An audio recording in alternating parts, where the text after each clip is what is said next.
आज मैं जो कुछ भी जनता और कार्यकर्ताओं के कारण यहाँ पर, मैं जनता का सेवक हूँ। जनता ने मुझे सेवक के रूप में स्वीकार किया और मैं आज भी सेवाएं दे रहा हूँ। विकास कार्य में हम कहीं पीछे नहीं। हमारे अधिकांश गांव, ऐसा कोई गांव नहीं बचा जहां हमने रोड से ना जोड़ा। इसके पहले जो सरकारें थी, युवा पीढ़ी को नहीं मालूम, बुजुर्गों से पूछो कि जिले स्तर पर 4 घंटे लाइट मिलती थी।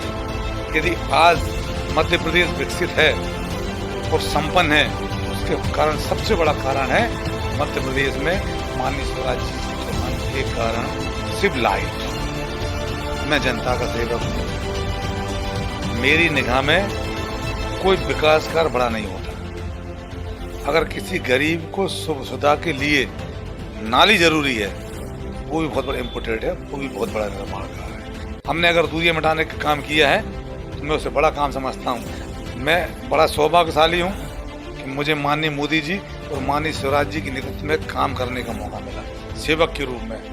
मैं दावा करता हूँ, इतने 72 विपक्ष पार्टियों ने 60 साल राज किया, किसी एक विधान इतने पत्र नहीं लगाए होंगे जितने मैंने 5 वर्ष में लगा दिए। ठाकुरदास नागवंशी विधायक पिपरिया विकास के दम पर पुनः पिपरिया में जीतेगी भाजपा। ठाकुरदास नागवंशी विधायक पिपरिया द्वारा कहा गया कि मध्य प्रदेश में शिवराज सिंह चौहान के नेतृत्व में कई विकास कार्य हुए। वहीं पिपरिया विधानसभा में सैकड़ों कार्य जिनकी लागत करोड़ों में ऐसे विकास कार्य हुए हैं। पिपरिया की जनता निश्चित ही इन विकास कार्यों को ध्यान में रखते हुए पुनः पिपरिया में भाजपा को चुनेगी। पिपरिया विधानसभा में सर्वे कार्य हमने किए हैं जो जनता की मांग थी। नमस्कार, मैं रूपेश कुमार। उपस्थित है आज पिपरिया विधानसभा में नर्मदापुरम जिले की एक बड़ी विधानसभा जो कि विगत लंबे समय से जीतती हुई आ रही है। भाजपा का गढ़ बन गई है कहीं ना कहीं पिपरिया विधानसभा। देखा जाए तो जनसंख्या की बात करी जाए या क्राइटेरिया की बात करी जाए तो एक बड़ा क्षेत्र है पिपरिया विधानसभा। और मेरे साथ मौजूद हैं पिपरिया विधानसभा के विधायक ठाकुर दास नागवंशी जी, और हम उनसे चर्चा करेंगे विधानसभा के विषयों को लेकर। चूँकि विधानसभा करीब हैं और निरंतर भाजपा की तरफ से कई घोषणाएं और कई सौगातें प्रदेश को दी जा रही हैं, तो उसी दौरान हम पिपरिया विधानसभा के कुछ महत्वपूर्ण मुद्दों को लेकर उनसे बात करेंगे, उनसे मुखातिब होंगे और चर्चा करेंगे विधानसभा की कि क्या विधानसभा में नया होने वाला है और क्या अभी तक हो चुका है, और आपको यदि जनता चुनती है तो क्यों। इन सारे प्रश्नों को हम उनके साथ रखेंगे और उनके साथ चलते हैं और बात करते हैं। तो नागवंशी जी, सबसे पहले तो मैं आपसे यही प्रश्न करूंगा कि इतने वर्षों में 15 वर्ष से आप यहाँ पे कंटिन्यू विधायक हैं। हमने देखा कि आम जनता भी आपको सीधे तौर पर लाइक करती है कि हमारा नेता है। कहीं ना कहीं सीधे तौर पे कई बार हमने जनता को ये तक देखा है कि हमारा नागवंशी कहाँ है, कोई बात नहीं, हाथ पकड़ के खींच के ले आएंगे उसे, ये तक जनता आपके विषय में कहती है। तो आम आदमी से जुड़े हुए विधायक हैं आप, तो उस जनता के लिए जो आपको इतना चाहती है, इतना पसंद करती है, तो उसके लिए अभी तक आपके द्वारा क्या क्या किया गया है? आज मैं जो कुछ भी जनता और कार्यकर्ताओं के कारण यहाँ पर हूँ, और मैंने कभी अपने आप को विधायक शब्द को आसपास नहीं आने दिया। मैं जनता का सेवक हूँ। जनता ने मुझे सेवक के रूप में स्वीकार किया और मैं आज भी सेवाएं दे रहा हूँ, इसलिए जनता मुझ पर विश्वास करती है। विकास कार्य की आपने बात कही, विकास कार्य में हम कहीं पीछे नहीं हैं। यदि आप स्वास्थ्य की बात करें तो हमारा हॉस्पिटल बहुत अच्छा है, स्वास्थ्य सेवाएं बढ़िया चल रही हैं। पचमढ़ी हमारा स्वास्थ्य हॉस्पिटल बन गया है। बनखेड़ी में हमने 7 करोड़ 84 लाख का 30 बिस्तर का हॉस्पिटल का हमने भूमि पूजन किया है। रोडें आप देख ही रहे हैं। हमारे यहाँ रोड या तो हमने प्रधानमंत्री सड़क के माध्यम से जोड़ दी हैं, या PWD के माध्यम से जोड़ दी हैं, या मुख्यमंत्री सड़क मार्ग के माध्यम से हमने जोड़ने का पूरा काम किया है। हमारे अधिकांश गांव, ऐसा कोई गांव नहीं बचा जहां हमने रोड से ना जोड़ा हो। मुख्य मार्ग को मुख्य गांव से जोड़ने का भारतीय जनता पार्टी और शिवराज सिंह जी के नेतृत्व में हमने ये काम किया।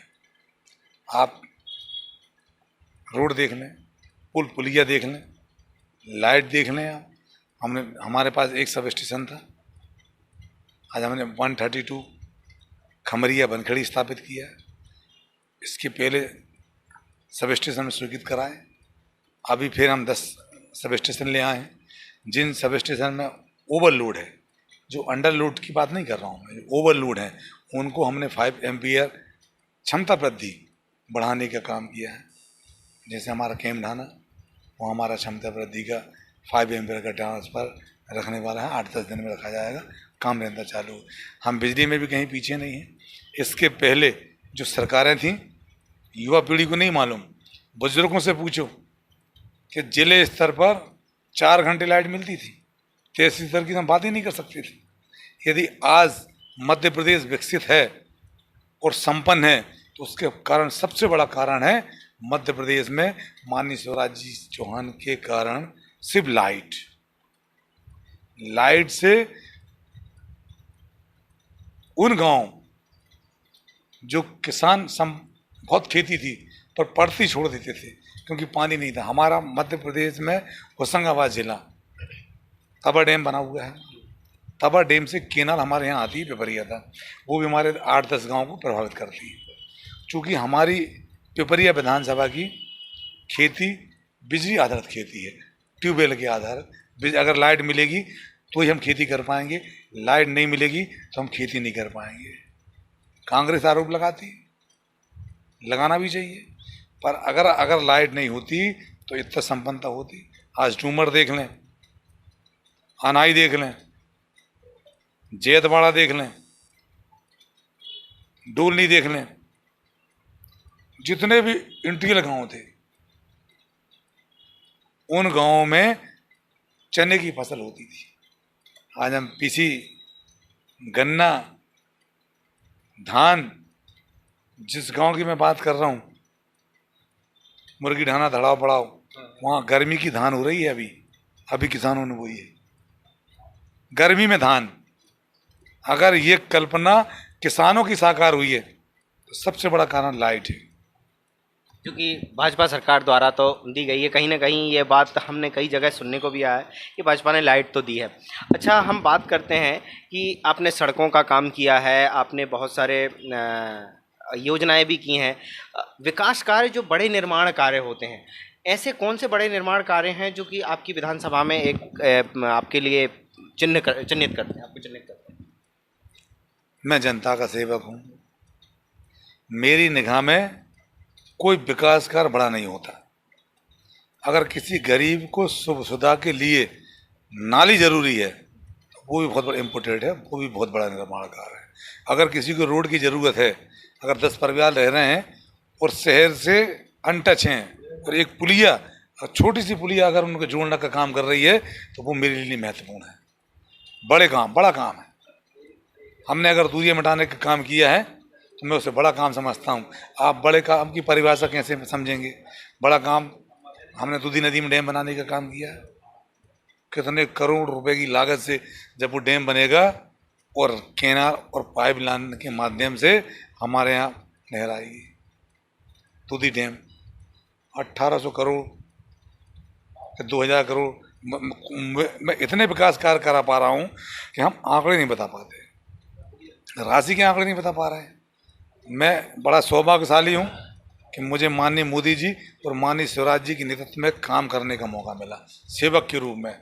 मैं दावा करता हूँ इतने 72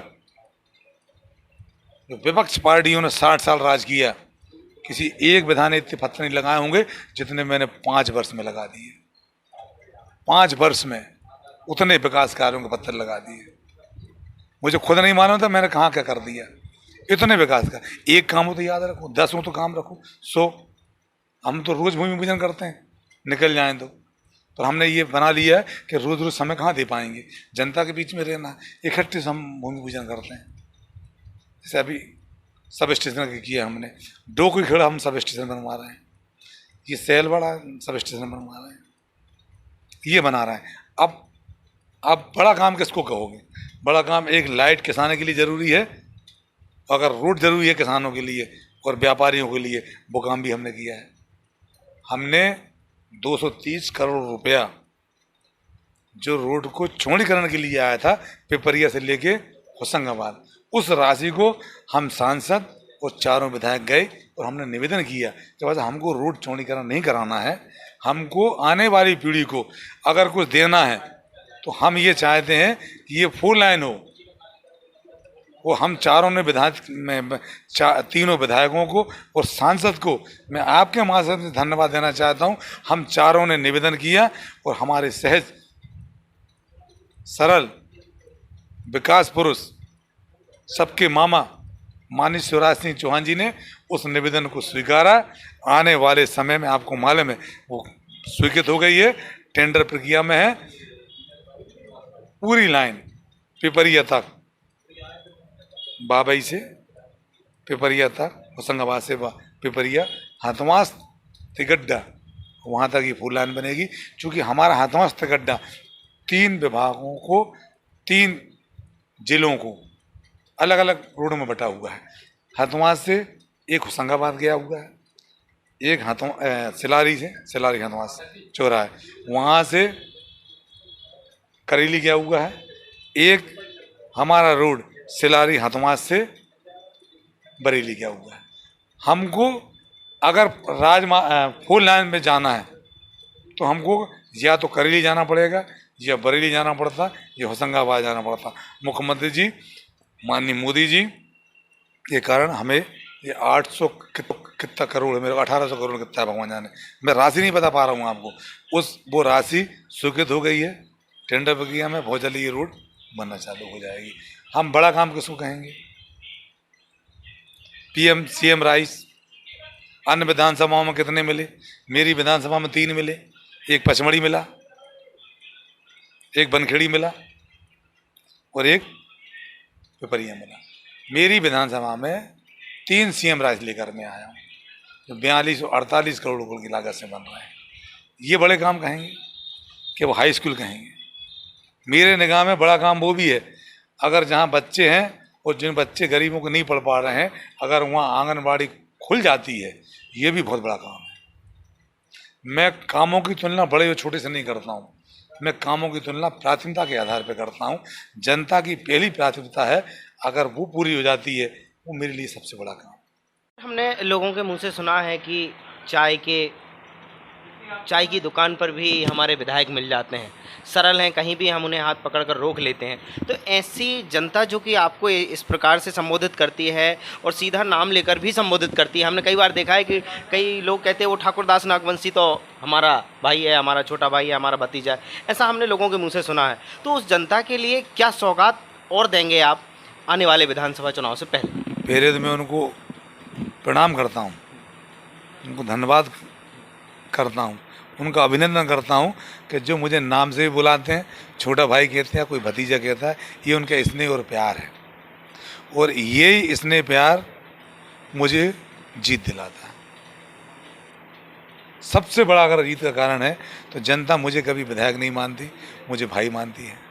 छोटी छोटी बहनें वो भैया को मानती, वो मेरे साथ सेल्फी खिंचवाती, कभी मुझसे डरती नहीं है। भाई है मेरा, सबके सामने बोलती हैं भाई देखो अभी सेल्फी खिंचवा के आती हूँ मैं। ये उनका विश्वास है। क्या सौगात देंगे फिर उनके लिए? सेवक क्या सौगात देगा? मैं तो उनके प्यार को, उनके जज्बा को, उनके स्नेह को प्रणाम करता हूँ। जितना उनने मुझे दिया है उतना मैं भारतीय जनता पार्टी की सरकार के माध्यम से उनके हित में जो हो सकता है उन विकास कार्यों को पहले करने का प्रयास करता हूँ।